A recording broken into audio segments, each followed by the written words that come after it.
నమస్తే అండి.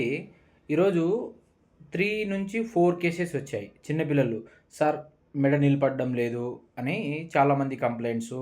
మా వాడు బోర్‌లో పడడం లేదు, మా వాడు మెడ నిలబడడం లేదు అని జెప్పి. యాక్చువల్‌గా హిస్టరీ మొత్తం తీసుకున్న తర్వాత చాలామంది చిన్న పిల్లలకి ఏం చేస్తున్నారంటే, మన పూర్వకాలం పద్ధతి అని జెప్పి ఉయ్యాల్లో ఊపుతా ఉంటారు.